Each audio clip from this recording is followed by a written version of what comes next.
Спустя 1,5 месяца, что длился творческий перерыв в труппе, камаловцы вновь в сборе. И это традиционная встреча артистов и главного режиссера театра накануне нового сезона. Проходит она в малом зале. Сначала почтили память ушедшей коллеги Раушании Юкачевой. Планы на предстоящий сезон большие, но сначала камаловцы делятся впечатлениями проведенных летних каникул. Все приехали с отпусков, все друг по другу соскучились. Настроение просто отличное, боевое, только вперед. Хотелось бы попробовать себя в новых ролях. Конечно, мы соскучились по сцене, уже 1,5 месяца отдыхали, но, слава богу, с новыми силами начинаем работу. И дай бог, чтобы этот сезон привлек наших зрителей, чтобы никто не болел.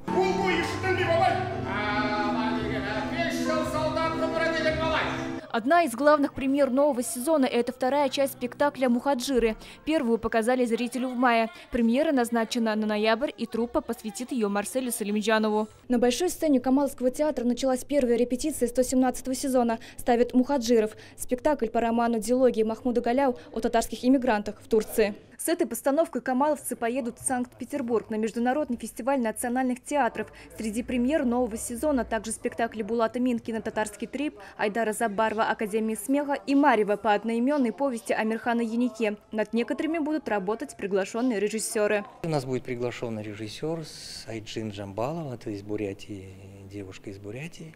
Она дала согласие. Где-то вот на следующем году она также приступает к постановке. Пока еще мы определяемся, что это будет конкретно. Следят камаловцы и за строительством нового здания театра. Встречи с проектировщиками каждую неделю. Сейчас уже вот этот эскизный вариант надо превратить в рабочую. Оценить все мощности, все электромощности, планировка всего здания, каждого коридора. Все моменты, нюансы должны на сегодняшний день это вот во время проектирования учесть и разработать. По самым оптимистичным прогнозам, труппа сможет начать выступать на сцене нового театра в 2026 году, когда Камаловскому исполнится 120 лет. Сирина Сахапова, Рамзиль Гарипов, ТНВ, Казань. Закажи рекламу на ТНВ. Телефон в Казани 5 705 100.